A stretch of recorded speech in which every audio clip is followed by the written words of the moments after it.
cer spre stele, te-am chemat în ajutor.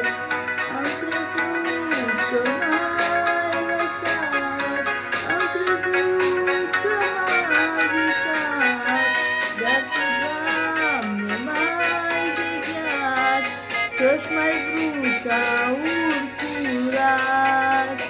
Am crezut că m-ai lăsat, am crezut că m-ai uitat, dar Tu, Doamne, m-ai vegheat, că-și m-ai vrut aur curat.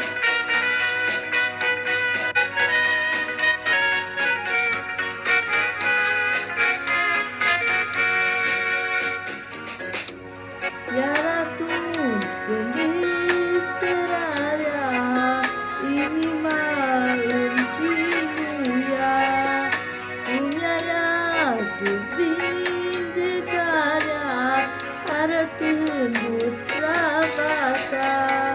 Mi-ai vorbit cu vocea blândă și m-ai mângâiat Dios. M-ai scăpat de grea o sândă, medicul Iisus Hristos. Mi-ai vorbit cu vocea blândă și m-ai mângâiat Dios.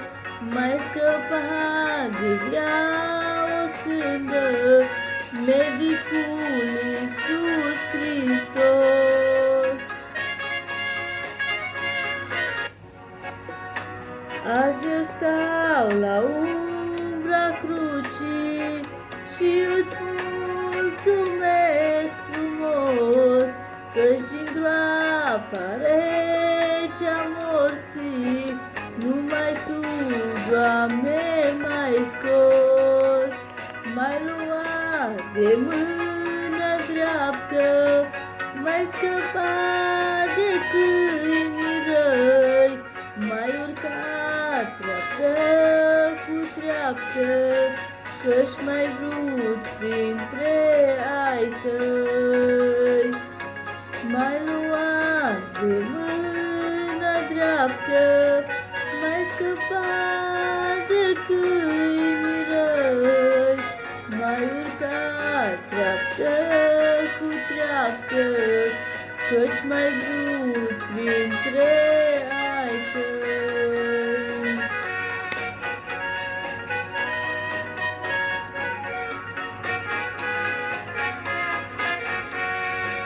Vreau de-acum să Te laud, vreau de-acum să Te slăvesc, până voi ajunge în ceruri, între sfinți să strălucesc, să-ți cânt o veșnicie, veșnicule împărat, cu Enoch și cu Ilie și cu cei ce